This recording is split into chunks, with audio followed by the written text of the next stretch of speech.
কোন হাজার পুতে আমার কইছে বিদেশ আইতাম। বিদেশ আগে জানলে জীবন আইতাম। বিদেশ বেলে লাখ লাখ টাকা কামাইলাই। দেশের মানুষ বিদেশ বেলে লাখ লাখ টাকা কামাইলাই। হাই রে বিদেশ,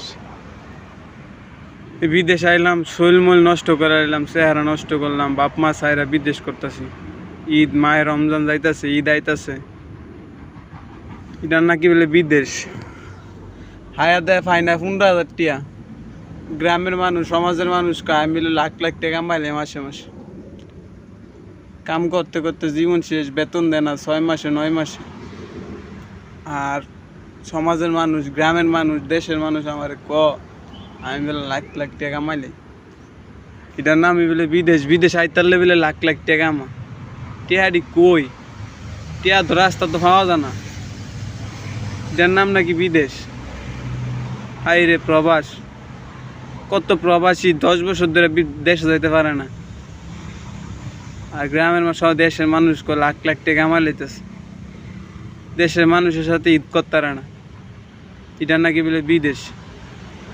প্রবাস যারা আইছেন না ভালো আছেন, দেশে থাকেন, দেশে পরিশ্রম করে খান, ফ্যামিলির সাথে থাকেন। বিদেশে বাড়িতে 4 লাখ 5 লাখ টাকা না এসে দেশে 4 লাখ 5 লাখ টাকা কোনো ইনভেস্ট করে ব্যবসা বাণিজ্য করে খান, তাও বিদেশ আইসেন না। বিদেশ এই যে একটা কোম্পানি পোশাক কিনতে রাখছি, কোম্পানি পোশাকে শ্রদ্ধা করে অনেক, কিন্তু এই কোম্পানি পোশাকটার জন্য অনেক হাজার হাজার মানুষ কাজ করতেছে এই কোম্পানিতে। তো যারা দেশে আছেন না, আছেন ভালো, বিদেশে বাড়িতে আইসেন না, আইসা ফাও ফাও টাকাগুলো নষ্ট করেন না।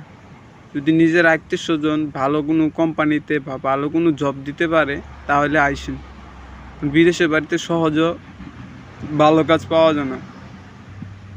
এখানে বর্তমানে হাজার হাজার লোক প্রবাসে ঢুকতেছে। আমরা যারা মালয়েশিয়াতে আসি, কাজকর্ম করতেছি প্রতিদিনই, কিন্তু ওই বেতন নাই। বেতন 1300 রিঙ্গিত, 1400 রিঙ্গিত, 1200 রিঙ্গিত।